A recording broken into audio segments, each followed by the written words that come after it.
Good morning to a very cool Salu morning here in Zimbabwe.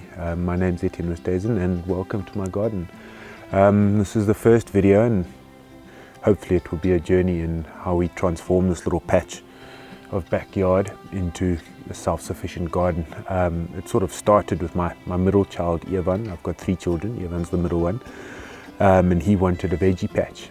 And of where these tires are, each tire almost represents the original sort of flower bed or vegetable patch bed that we had.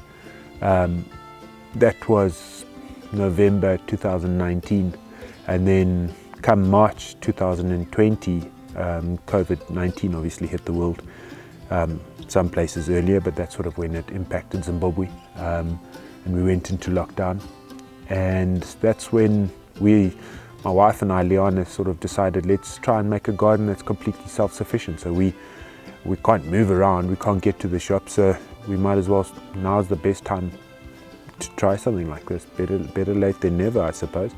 And we're into month 3 or 4 of that now. What is today? Today's June. It's the second weekend of Super Rugby Tour from New Zealand, so I'll need to check the date. I'll chuck it in at the bottom.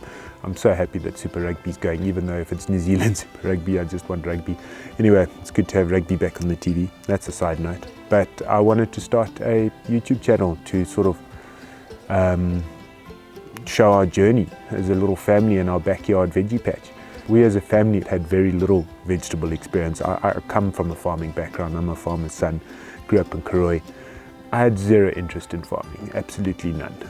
I was far happier grabbing a fishing rod or a rifle and jumping on the motorbike and disappearing for the weekend. I had zero interest in, my dad grew tobacco, mixed farmer, tobacco, maize, all sorts of stuff.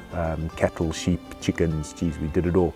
But I had no interest in that at that time. And deciding to try and be self-sufficient, and I challenged myself doing it completely on the cheap, with the exception of buying seeds. I would grab seeds, I wouldn't know what they were, and you'd research them on the internet, and then you find, oh wow, that's an interesting thing.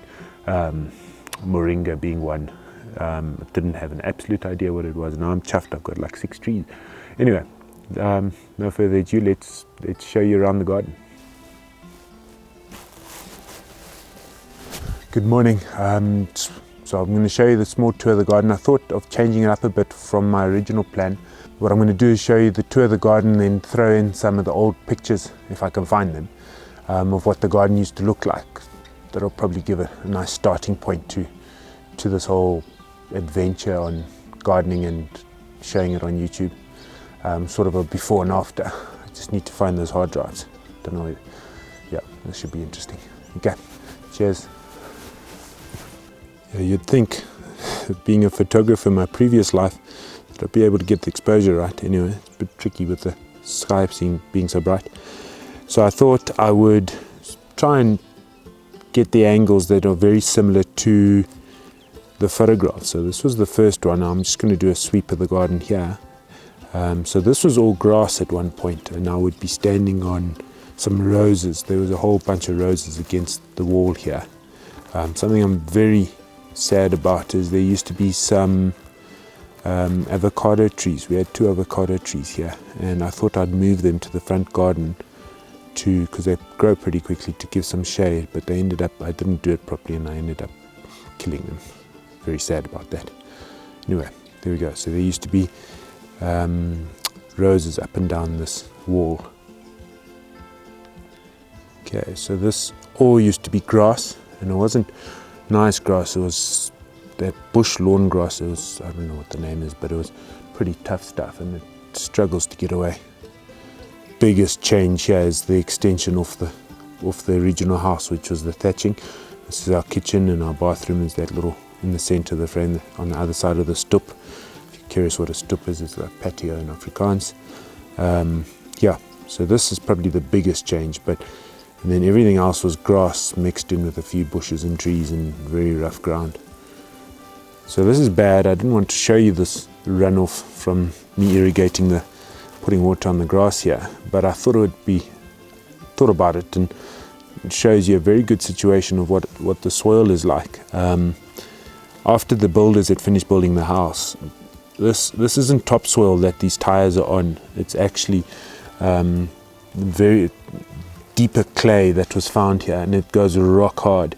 So when I had the individual beds here, you'd irrigate, and all the water that didn't land on the flower beds themselves would just drain straight away into this ditch. Wasn't here, and it would just be one big muddy mess. And that's when I decided for all my beds that I'm going to make one big bed and mulch it with a lot of mulch. This grass that you can see on here is probably about 15 to 20 centimeters thick, so it's really, really thick. And then I've put a bit of a boundary on it, so when I irrigate on here, there's zero runoff. And it's also increased my area to plant by 50%. So that's wasting no water, and I've increased my productivity by 50%. So that's pretty cool. The worm farm. And then this back area was just a big fat mess. You'll see by the photos that I'll chuck in, this was just chaos. Anyway, it looks quite productive at the moment. And then the rest of the back garden. This will also change. As I compost and I get more compost, then I increase my beds. So it's completely reliant on how much I can grow at this point, is how quick I can compost. Hello, so that's the garden. You can sort of gives you a good idea where we're starting from, where we are at now, and the whole plan of becoming completely self-sufficient as a family. So please subscribe, like, and hit the bell button. Apparently you need to do that to get notifications. Yeah, okay, next video I'm going to be showing you what we've got in the ground at the moment. Should be exciting. Cheers, bye.